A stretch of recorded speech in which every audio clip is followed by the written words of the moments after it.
Gene could have told this story in the documentary. He tried to, but it didn't make the cut. And you have to ask yourself, let's talk about why Gene really walked away from this documentary. Because the drama behind the scenes is just as crazy as the stories he's trying to tell. Gene set up this whole package deal, right? Him, Tim, and Kirk Burroughs. Three guys who knew Diddy from different angles. Tim knew about the childhood and the early years. Kirk knew about the business side. Gene knew about the streets, the violence, the security stuff. Together, they could have told the complete story. But then, Alex Stapleton, the director, started acting strange. She told Gene that what he was asking for was crazy money. She said they weren't spending that kind of budget. Gene showed her invoices from other documentaries that had paid him similar amounts. He had proof, but she dismissed it. Then she said something that really bothered Gene. She told him that 50 Cent doesn't determine what goes in the documentary. 50 doesn't control who gets paid. She made it clear that 50's name was just being used for promotion, but he didn't actually have creative control. Now think about that. They're marketing this as 50 Cent's documentary about Diddy. They're using his rivalry with Diddy to promote the show. But behind the scenes, 50 doesn't actually control what gets included? That's wild.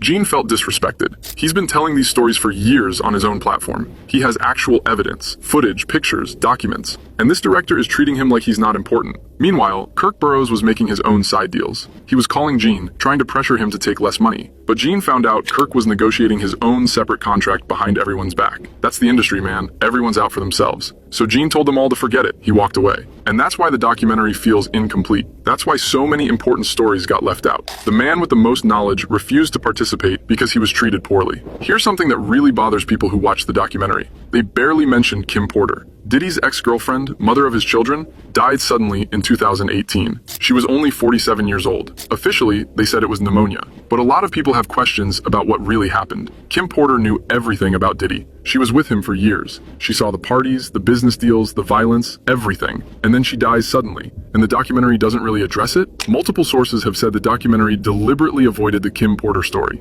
It's too sensitive, too controversial, maybe even too dangerous. But Gene Deal has information about what really happened. He knew Kim. He protected her at times. He knows things. But none of that made it into the documentary. They showed a few pictures of Kim, mentioned she was the mother of his kids, and moved on. For someone who was such a huge part of Diddy's life, she deserved more attention. Unless there's a reason they wanted to avoid that story. Let's talk about something suspicious. Diddy threw parties for decades.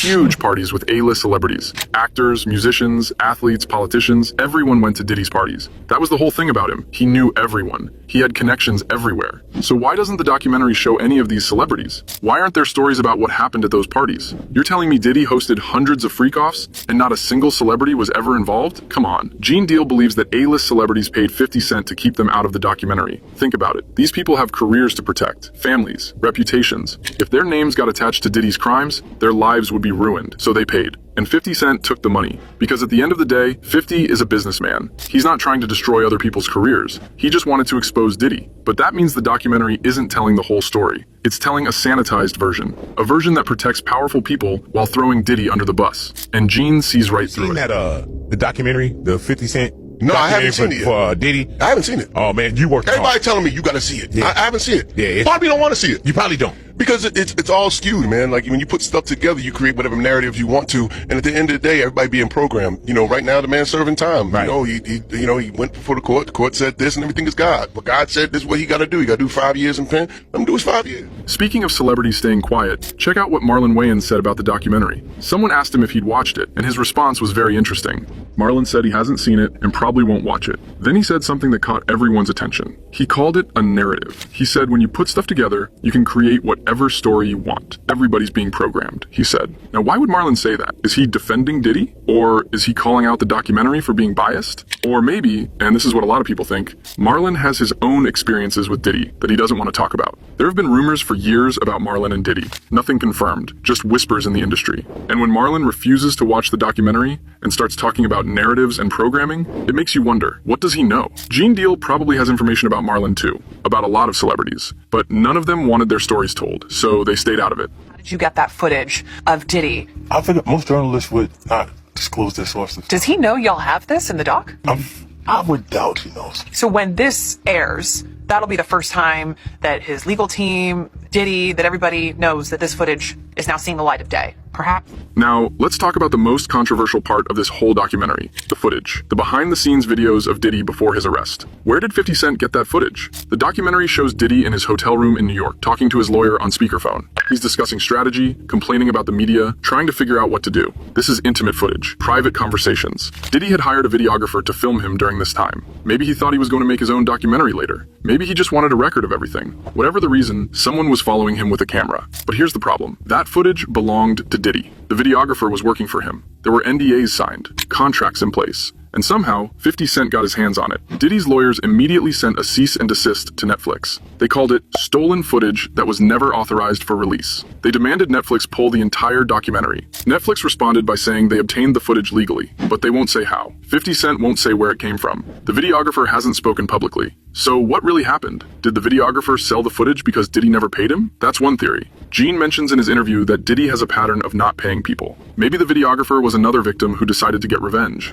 Or did 50 Cent pay someone to steal it? Is this footage actually illegal? We don't know. But it's definitely shady. And it raises questions about everything else in the documentary. Gene Deal has first-hand experience with Diddy's violence. And one of the stories he tells is about protecting Misa Hilton, the mother of Diddy's first son, Justin. After Gene stopped working for Diddy, Misa asked him to be her bodyguard. She wanted to go out, to live her life, but she was scared of Diddy. She knew what he was capable of. Gene charged her $2,250 for a couple hours of protection, and he made it clear to her, if Diddy shows up and sees you with me, he won't do anything. Diddy knows who Gene is. He knows Gene isn't scared of him. The documentary includes a story from Eric Sermon, the rapper and producer. Eric talks about a time when he was in a car with Misa, and Diddy showed up and attacked her. Diddy swung on Misa right there in the street, in front of Eric. Eric said Diddy invited him to come around the corner and fight, but Eric didn't do anything. He just went to listen to music instead. Gene thinks that's wild. He says if he had been there, if someone was in his car and Diddy attacked them, he would have protected them, no matter who it was.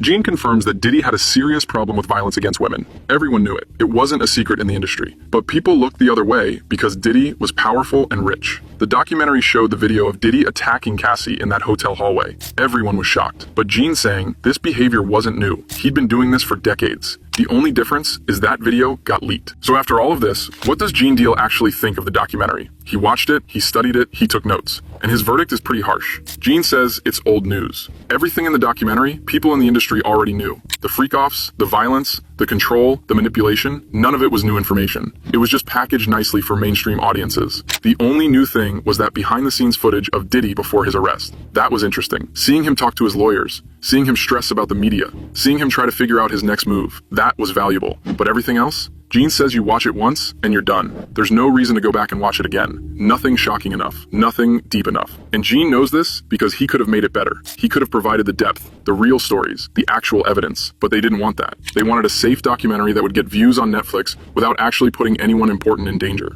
The documentary blamed everything on Diddy, made him look like the only monster in the industry. But Gene knows the truth. There are a lot of monsters. A lot of people who knew what was happening and did nothing. A lot of people who participated and got away with it. But those people aren't in the documentary. Their names were protected. Their secrets stayed secret. And that's why Gene calls it incomplete. Look, here's the thing you need to understand. Gene Deal has been telling these stories for years. Long before Netflix got involved. Long before 50 Cent decided to make a documentary.